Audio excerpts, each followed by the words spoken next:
My brother disappeared on a Tuesday. That is the fact the family has lived around for 31 years. Not into thin air. Not without explanation. He walked into the San Juan Mountains in southwestern Colorado on a Tuesday in October of 1993, and he did not walk back out. The search lasted 11 days. They found his pack about 4 miles up the trail from where he had camped. They found one boot, which is the detail that has never made sense to anyone, because you do not lose one boot on a mountain trail unless something very specific has happened. And none of the specific things anyone could think of accounted for everything else they did not find. They did not find him. They did not find remains. They did not find clothing beyond the boot. They did not find anything that explained the boot being where it was and everything else being nowhere at all. The case is still open. Technically. Nobody is working it. My name is Caroline Marsh. I am 54 years old. I live in Durango, which is about an hour from where my brother went missing, and I've lived here for 22 years, and people sometimes ask me why I stayed so close. I never know how to answer that. The closest I can get is this. I stayed because leaving felt like a second disappearance. My brother's name was Daniel. He was 26 years old. He was a geology PhD student at Colorado State, and he had been hiking in the San Juans since he was a teenager. And he knew that country the way people know country they have loved for a long time. He was not a careless person. He was not reckless. He was the kind of hiker who filed trip plans and carried the right gear and turned back when the weather said to turn back. He did not turn back that Tuesday. And for 31 years, I've been trying to understand why. I found the answer 18 months ago, in a storage unit in Cortez, in a box I had been paying $14 a month to not look at for a decade, was my brother's field notebook.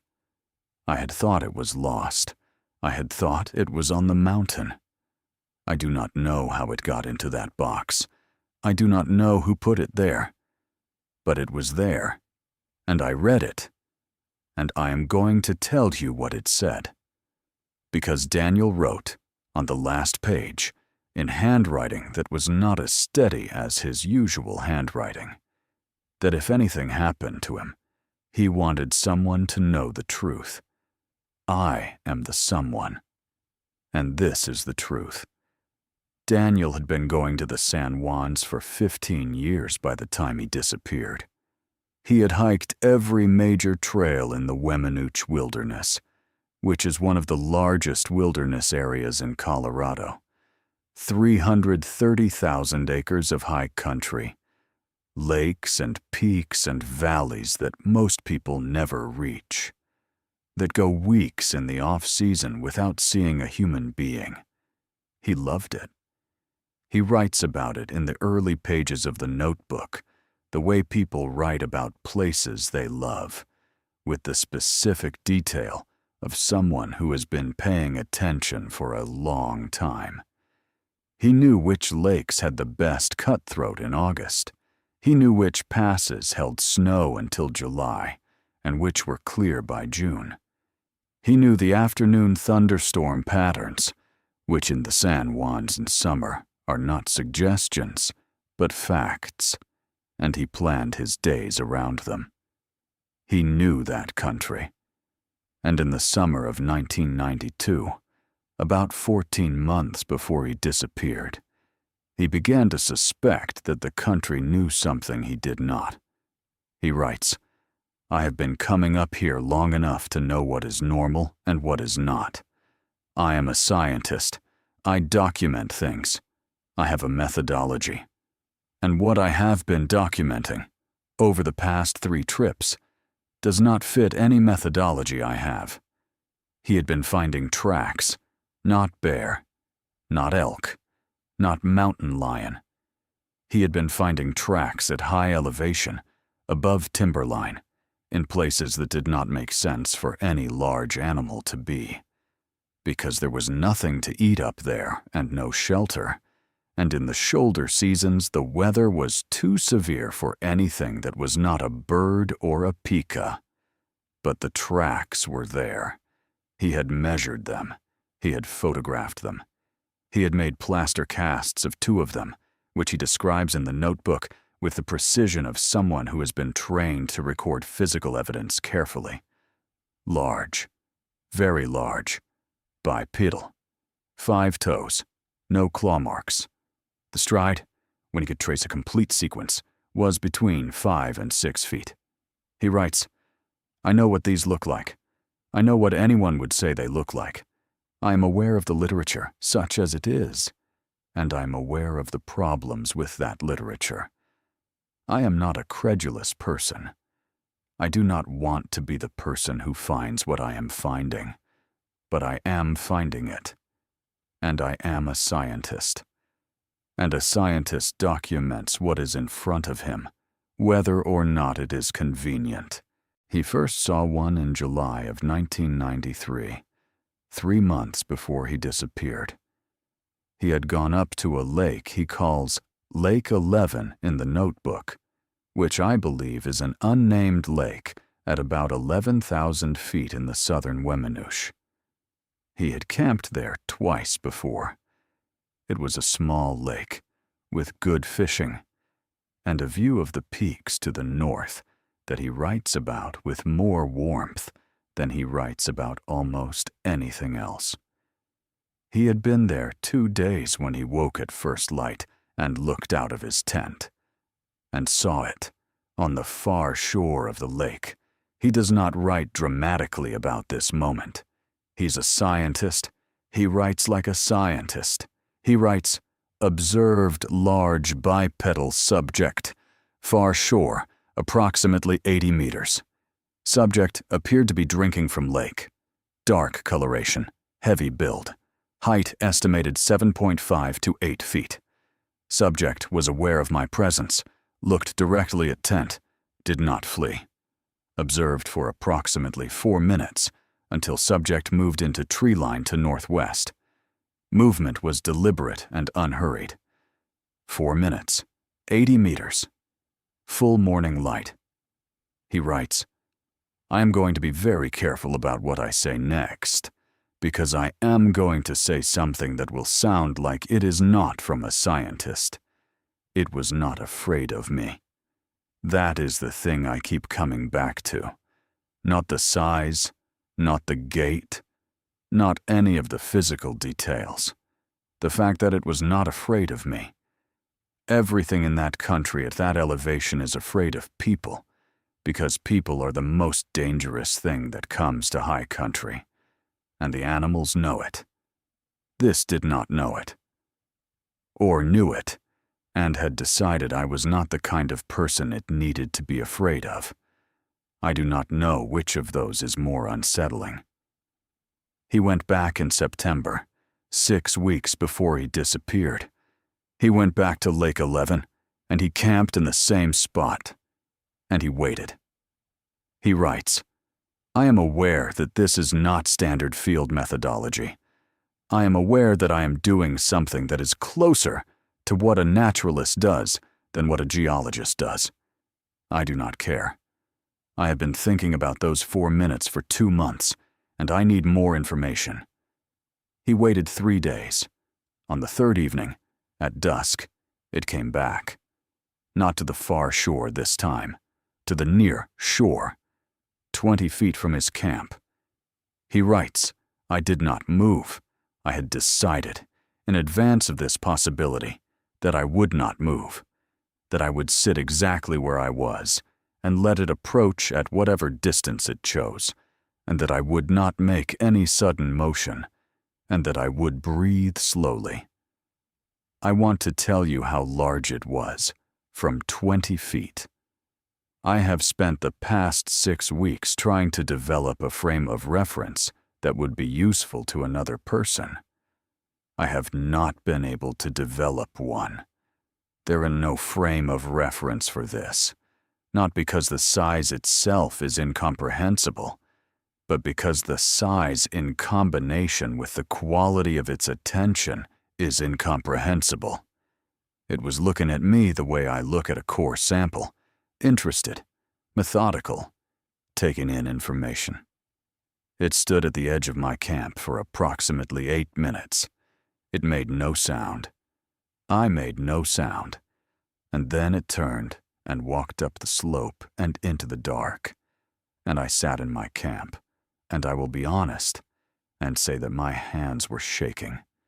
Not from fear, exactly. From the effort of 8 minutes of complete stillness, and from something else that I do not have a scientific word for. He went back in October. The Tuesday in October.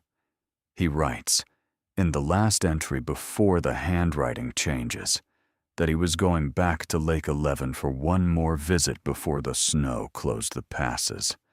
He had something he wanted to do. He had been thinking about it since September. He writes, I have been approaching this the wrong way. I have been approaching it as a subject of study, as something to be observed and documented, and it has allowed that, to a point.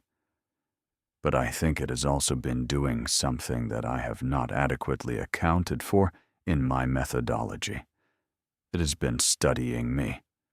And I think the appropriate response to being studied by something that is studying you is not to continue pretending you are the only scientist in the room. I think the appropriate response is to make yourself a subject, to offer information the way it has been offering information, to give as well as take. I am going to leave something at the lake, something that communicates, as clearly as I can communicate it, who I am. He does not say what he was going to leave. That is the last normal entry. The next entry is the one where the handwriting is different.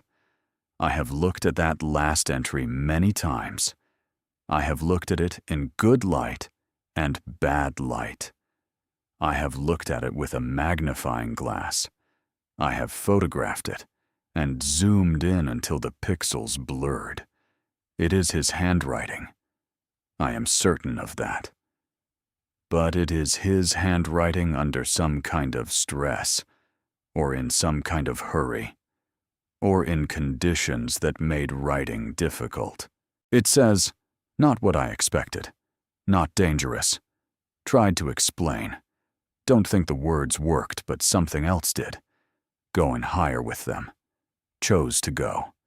Important that whoever finds this knows, I chose. And then below that, in letters that are larger and less careful, don't look for me up here. You won't find what you're looking for. I left something at the lake, northeast shore, under the flat granite. If you find it, you'll understand. And then his name. Just his name. Daniel. I went to Lake 11 in August of last year. It took me 2 days to get there, because I am 54 years old and not a backpacker, and the route is not simple. I went alone, which my husband did not want me to do, and which I did anyway, because some things you cannot do with another person present. The lake was exactly as Daniel had described it. Small, dark, very cold, ringed with boulder fields and dwarf willow and the kind of scrubby Krumholtz spruce that grows at that elevation looking like it is being pushed sideways by a wind that never entirely stops. The peaks to the north were exactly as he described. I found the northeast shore. I found the flat granite. I lifted it. Under it was a waterproof bag, the kind geologists use for field samples. Inside the bag was a photograph. The photograph was of our family, a specific photograph taken in 1987 at our parents' house in Durango on a Sunday afternoon in summer. Daniel and me and our parents and our grandmother, who is gone now. All of us in the backyard, squinting into the sun. Daniel is 20 years old in the photograph. He is smiling. On the back of the photograph, in his handwriting, he had written, "This is my family. This is where I come from. This is what I am made of." And below that, "I am leaving this here because I am going to go higher, and I want something of mine to stay at this level, something that belongs down here." And below that, in smaller letters, "Tell Caroline the boot was not an accident. It was a marker. Northeast Shore. She'll know what that means. I am Caroline. And I know what it means. A marker. He left a marker. The way a scientist leaves a marker, when he is going somewhere he is not sure he can return from. And he wants someone to be able to trace his path. He left his boot as a marker. And then he went higher. I sat at that lake for the rest of that day, into the evening, until the light went off the peaks and the water went from blue to black. I was not waiting for anything specific. I do not think I was expecting to see anything. I was just sitting in the place where my brother had sat 30 years ago, and looked across the water at something that looked back, and decided, in whatever way a scientist decides, to go further than the methodology allowed. I did not see anything at the lake. I want to be honest about that. But I will tell you this, on the morning of the second day, when I woke up and went out of my tent, there was a stone on the flat granite where I had found the bag. A piece of dark stone, smooth, the kind that comes from deep in the mountains, not from any stream bed near there. I picked it up. I held it. I put it in my pocket. I carried it down the mountain. I have it on my desk now, next to the photograph. I do not know who put it there. I have one theory. I am not going to tell you my theory, because my theory is the kind of thing that sounds insane when you say it out loud. And I have said enough insane-sounding things today. But I will tell you what I believe. I believe my brother is alive. Not in any way I can point to on a map. Not in any way that a search and rescue team could find. Not in any way that would satisfy a coroner or a court or a county sheriff who has a file folder with Daniel's name on it in a cabinet in Silverton. But alive. In the way that things are alive in high country, that have been there long enough to become part of it. In the way that things are alive that have gone further than the methodology allows. He told me he chose. He left a marker. He left the photograph. He went higher. And somewhere up there, in the San Juan Mountains, in the 330,000 acres of the Weminuche Wilderness, in the country above the last trees, where the rock comes out bare, and the sky is too big, and the afternoon storms roll in from the west, like something that has never heard of patience. My brother is somewhere in that, and he is not afraid.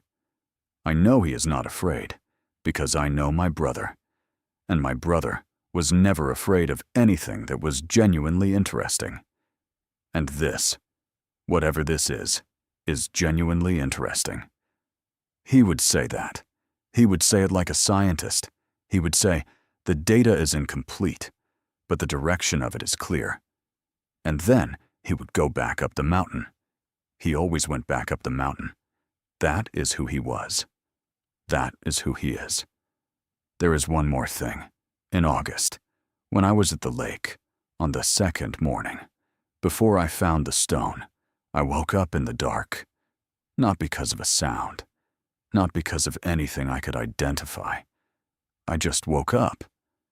The way you wake up sometimes when something has changed in the room, and lay there in the dark, and listened.